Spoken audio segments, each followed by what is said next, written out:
This video is brought to you by Madhaus Collectibles.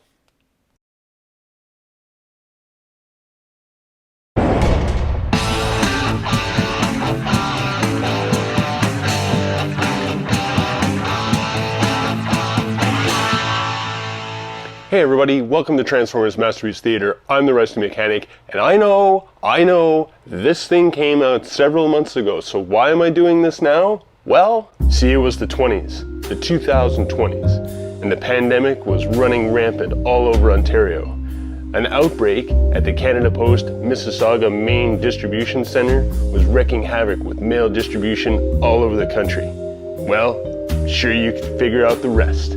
But that's not why you're here. We're here to talk about MP-51 Arcee from Takara Tomy. Let's get into it. Now this is Takara's offering of Arcee. It is an excellent rendition of the character from the original Transformers movie and the original G1 cartoon, but it is a bit of a hot mess. Some of the parts do feel weak, but it is solid, right? So again, I'll do a little shake test here. She's a little wobbly in the waist.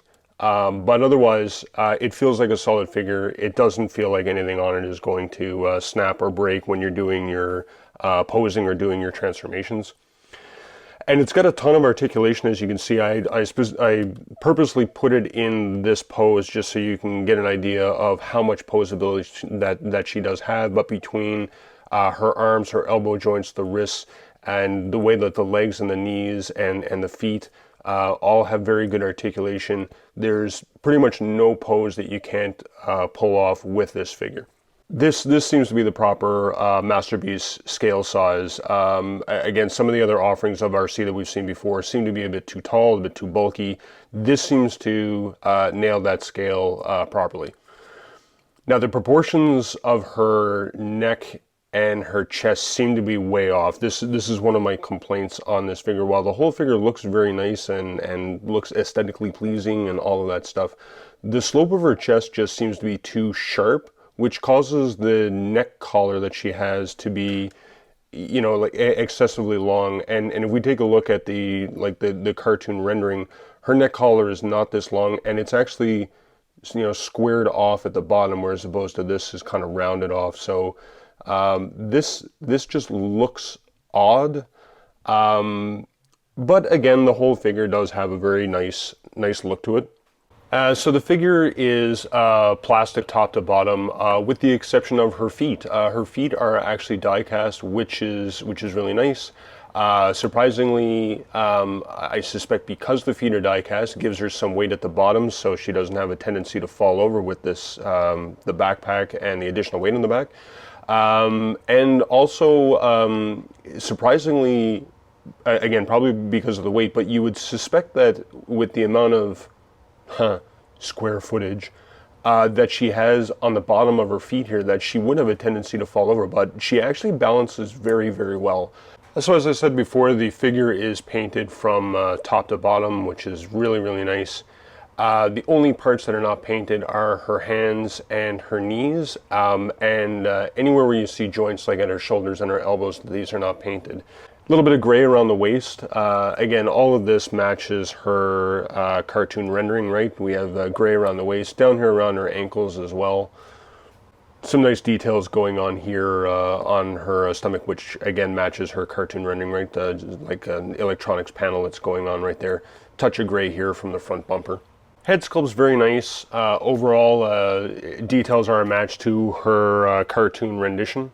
I think my only complaint is the head might seem a little out of proportion to the upper body. That's just my personal opinion or preference. There is the Princess Leia cinnamon bun look going on here on her helmet, but that is how she was depicted in the cartoon. So her face is a light pink that's similar to the color that's here on her arms. Bright blue eyes with some black lines that go around the top of her eyes, kind of like mascara. And then we have the red lips, which is kind of like lipstick. But the face does match the cartoon. It's very, very accurate and it looks very good. So it does come with 3 additional alt faces. I'm not sure I get why there are so many alt faces because they are so similar to each other. If you look at these two, this is just like a generic expression slightly different than her open mouth expression there. But then the next two are almost identical. This one is similar again, just seems like her eyes are a little more open, her mouth is a little more open.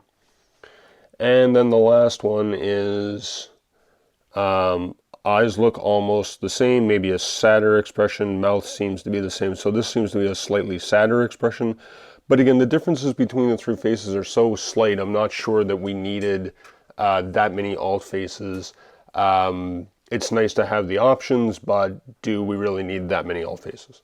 Now, sticking with the hot mess theme, this thing does have a backpack just like all the Arcees, and it's huge, and it's pink, and it's a mess.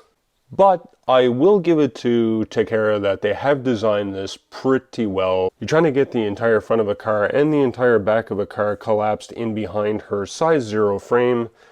And I think they actually did a pretty good job, everything considered. Quick size comparison.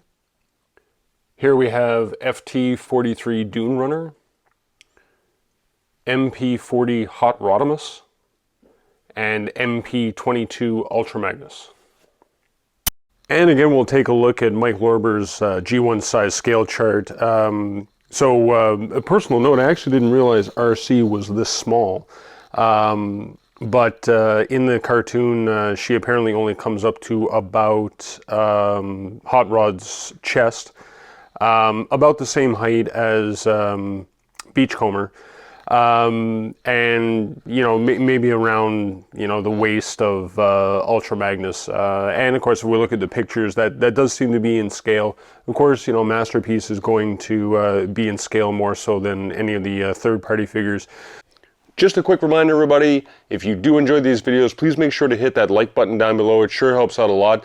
And make sure you hit the subscribe to my channel button over here and hit the little bell notification icon so you don't miss any videos when I upload them. And if you want to support the channel, please check the link in the descriptions down below. You can buy me a coffee. Check the link down below for more information.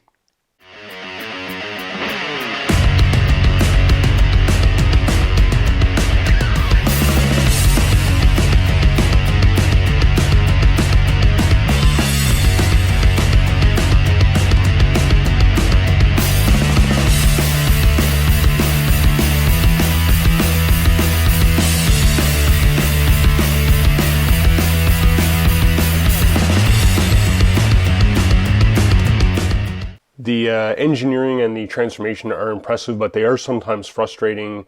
The legs are interesting in the way that they fold down, then collapse under the hips, and then continue the transformation down. But of course, the backpack is atrocious and frustrating, and the windshield and the way that it rotates, flips underneath, rotates, flips up is also a little frustrating. It takes some practice. With my transformation videos, I transformed this figure several times. It did take me a couple tries to figure out exactly how the windshield was supposed to rotate. So you do have to have some patience with the windshield. So the alt mode is amazing. It is an exact match, in my opinion, to the cartoon rendering. Obviously same paint color scheme as before, the nice hot pink. Again, very nice semi-gloss, solid looking paint. Cream white up here, some gray details up front, gray in the doors. There are some really nice details going on inside the dash. You got the steering wheel, you got some dash details going on, some really nice details going on in the seats. So that's a nice touch as well. The one big complaint that I do have on the alt mode is the nose. This piece doesn't seem to lock in, so it does have a tendency to move out of position. You have to keep putting it back into place. And the only other minor complaint I have is the doors. While again, the design and the transformation is really good in getting the doors up and out of the way, getting them back into the proper position is a bit of a pain. But the biggest complaint, of course, is the underside, and if you're squeamish kids, look away, because the underside is, again, a hot mess. Again, most of the RCs, I think, have this problem anyway, and you can't really get away from it, right? You're trying to get a female form into a car mode. So this all has to go somewhere. And again, who's displaying it like this? Nobody's displaying it like this, because look at this alt mode. It is outstanding. So quick size comparison for the alt mode. Here's FT43 Dune Runner, MP40 Hot Rodimus, and this time FT31A Road King. Sorry, I didn't have an MP22 Ultra Magnus ready in alt mode. Okay, let's go over the articulation very quickly. The head is on a ball joint. It does 360 degrees all the way around. There's a decent tilt forward and backwards. And it also is able to tilt about 30 degrees side to side for a slightly confused look. Shoulders go with 360 degrees all the way around. You do have to pivot around the backpack, but you can do it. And the arms will rotate up 180 degrees at the shoulder. Shoulders do also pivot out so that you can bring both of the hands on the arms together in front of her. There's a bicep swivel 360 degrees. Double elbow joint gives you almost 180 degrees. Wrist does 360 degree rotation. Fingers do not have individual articulation. The index finger is the only one with individual articulation. There is a pin at each knuckle. The other three fingers are all a single pivot at the first knuckle. The thumb has a single pin at the base knuckle and doesn't rotate around. So it's not on a ball joint, it just opens and closes. Waist is on a ball joint. It does have limited rotation though. It will crunch forward. You can pivot, you can waist pivot her left to right, but it doesn't seem to hold in place. The legs have a ratcheted pivot joint that's part of the transformation. This is the only part I think that is the most limiting in her articulation. You can rotate her legs all the way forward, but you cannot rotate them back. And you can only rotate them side to side at about a 45-degree angle. Knee bend, kind of a double joint, you get way more than 90 degrees. There is a thigh rotation, 360 degrees.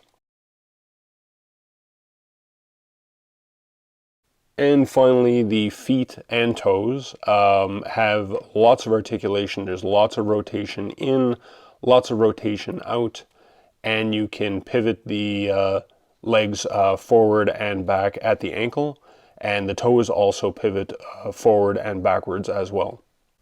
Interesting note as part of the articulation that the design of her ankles was actually another smart addition by Takara, in that they squared off the ankles at the front, so that when you are doing your, say, kneeling poses and things like that, that the ankles actually help with balancing out the figure. Now, Arcee does come with a nice array of accessories, as you can see here. She comes with a pink pistol, a smaller gray pistol with a lot of nice details in it. This rifle, a number of different blast effects. Like I mentioned before, she's got her alt faces. And then this tire wrecker accessory that only goes on her alt mode. One of the other accessories that's built into her is the pink visor that comes down over her eyes, which is built up into her helmet, which is right up in here. Unfortunately, the irritating part about this is that you need to move the faceplate back one slot, which is actually very difficult and frustrating to do in order for the visor to come down over her eyes. And that looks like this. I'm hoping you guys can see this. So that was a lot easier than the last two times that I tried to do this. Maybe it's just practice. And then you just need to get the visor to swing out like that, and then it will come down over top of her eyes. So neat addition, but a little irritating that you have to move the faceplate forward and backwards in order to use the visor. That's it, everybody. If you've made it this far and you've enjoyed this video, please make sure to hit that like button down below. Sure helps out a lot. Make sure to subscribe to my channel so you don't miss out on any upcoming videos. And please check the links in the description. If you'd like to support my channel, there's a link in there for buymeacoffee.com that you can use to support the channel. Also in the description are links to Madhaus Collectibles for all of your Transformer needs, and Mike Lorber, who's a graphic designer. He's the one that created the size scale chart that I use in my videos.